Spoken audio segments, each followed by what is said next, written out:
ભારત માતા કી જય જય શ્રી રામ। ગુજરાત રાજ્ય માર્ગ વાહન વ્યવહાર નિગમ દ્વારા આજે વીરપુરના જે તમે જોયું આજે જેનું લોકાર્પણ થયું છે તેવું આપણું બસ સ્ટેન્ડ અને આ પ્રસંગે જે ઉપસ્થિત આપણા જિલ્લા પંચાયતના પ્રમુખ એવા બાબુભાઈ પટેલ જેને વીરપુર અને બાલાસિનોર બંનેની સેવામાં પોતાને જીવન આખું ગુજાર્યું છે તેવા આપણા વડીલ ધારાસભ્ય શ્રી માનસી દાદા, બીજા આપણા જિલ્લા પંચાયતના પૂર્વ પ્રમુખ એવા મુકેશભાઈ શુકલ અને હમણાં જેમને બીજી વાર નિયુક્ત થઈ છે એવા ભારતીય જનતા પાર્ટીના મહીસાગર જિલ્લાના પ્રમુખ મારા મિત્ર દશરથભાઈ, જેના સુંદર કામ થકી સુંદર આયોજન જે સંગઠનનું ઘડતર કર્યું છે લુણાવાડા માટે, ત્યારે તેમની પુનઃ નિયુક્તિ થઈ છે। બીજી વાર એમના માટે એકવાર તાળી વગાડીશું આપણે। તો આ દશરથભાઈ બારિયા, શિક્ષણ સમિતિના ચેરમેન એવા પિનાકીનભાઈ, એપીએમસીના ચેરમેન, અને જેમને આ જમીન બસ સ્ટેન્ડ બાંધવા માટે દાનમાં આપી છે તેવા વડીલ શ્રી અંબાલાલ શાહ, મુકેશભાઈ, આજે કોઈ જોડે થોડી એક વેતમાન જમીન લેવી હોય ને તો કેટલા ઝઘડા થાય, તમને તમારા બધા સુવિધા માટે જે જમીન આપી છે દાતા માટે પણ એકવાર તાળી આપણે પાડીશું અહીંયાથી।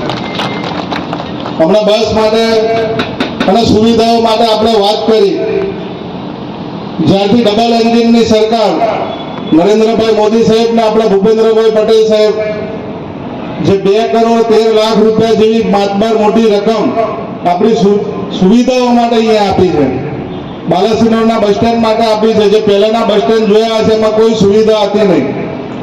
તમને લોકાર્પણ થયું ને ત્યાં જોઈ ત્યાં આગળ મહિલાઓ માટેની સુવિધાઓ હોય, શૌચાલયની સુવિધાઓ હોય, આટલી જે વિવિધ દરેકે દરેક બાબતનું અહીંયા ધ્યાન રાખવામાં આવ્યું છે। આજે એક ટાઈમના જે બસ સ્ટેન્ડો હતા ને એ ટાઈમની બસો અમને જેમ વાત કરી દાદાએ કે કોઈ ગામડામાં બસ જઈને આવ્યું હોય તો બસ સ્ટેન્ડ સુધી પાછી આવે ને ત્યાં અડધી એની સીટ નીચે પડી ગઈ હોય, અડધી બારી ના હોય, પણ જ્યારથી આ નરેન્દ્રભાઈ મોદી સાહેબની સરકાર ને કમળવાળી સરકારે જ્યારથી આ દેશની ધુરા સંભાળી છે ત્યારથી આપણે જોઈ છે અત્યારે કે બસો કેવી છે ને સુવિધાઓ કેવી છે।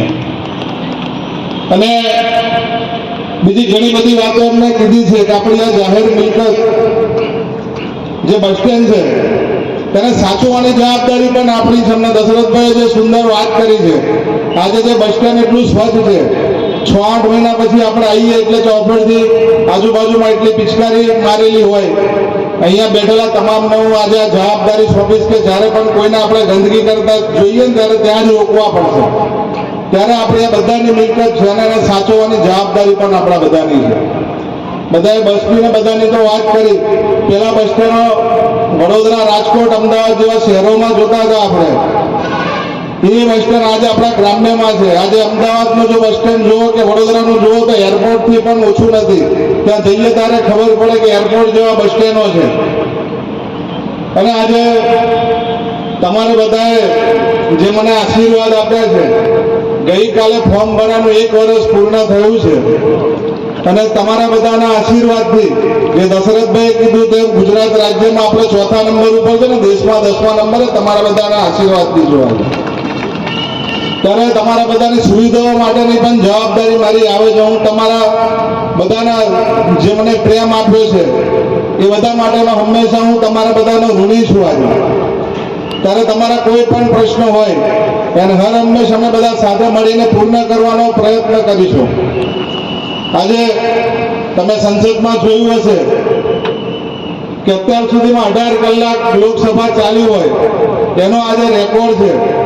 આજે તમારા બધાનો જે એક વોટ ત્યાં લોકસભા સુધી પહોંચ્યો છે, તમારા બધાના વોટ ભેગા કરીને એક વોટ ત્યાં આગળ વકફ બોર્ડ સુધારણા બિલ માટે આપ્યો છે। આજે એના સાક્ષી તમે બધા બન્યા છો। આજે એના પછીનો ટ્રિપલ તલાક હોય, 370 ની વાત હોય, આ બધું આપણા બધાના જે એકતા છે એના લીધે સત્ય બન્યું છે આજે.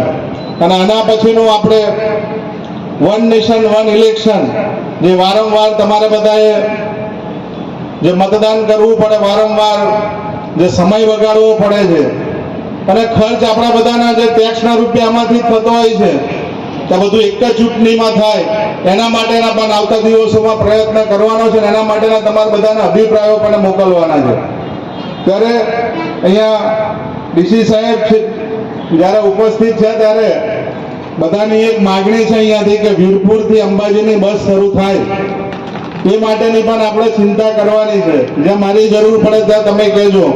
અને એક બસ જે લુણાવાડાથી વીરપુર સાંજે આવવાનું થાય છે ત્યારે 6:30 ની આજુબાજુનો ટાઈમ પણ સેટ થાય એ રીતનો પણ આપણે પ્રયત્ન કરશું. જે જૂના ઘણા બધા રૂટો બંધ છે, ખાસ કરીને જે શાળા કોલેજના અભ્યાસ કરતા જે બાળકો માટેના છે જે સમયમાં, એનો પણ તમે યોગ્ય પેલા સર્વે કરીને એ બસો પણ ફરી શરૂ થાય. અને તમારા બધાનો ફરી એકવાર આભાર માનું છું કે ગયા વર્ષે આ ધૂમધમતા તડકામાં જે આશીર્વાદ આપ્યા હતા, અને તમારા બધાના આશીર્વાદ હર હંમેશ મળતા રહે. અને તમે વિસ્તાર બહુ મોટો હોવાથી કદાચ મળવાનું ઓછું થાય તો એવું ના વિચારતા કે મળવાનું ઓછું થાય છે, સંસદ સભ્ય મળતા નથી. તમે તમારા કોઈ પણ કામમાં જ્યારે બી કહેશો મારી હાજરી અચૂક હશે. અને ફરી એકવાર તમારા સૌના આજે દર્શન કરવાનો મોકો મળ્યો છે તે બદલ, અને જે આ સુંદર વ્યવસ્થા કરી છે તે બદલ એસટી જે અહીંના તંત્ર છે તમારું, તેમનો પણ અહીંયાથી આભાર માનું છું.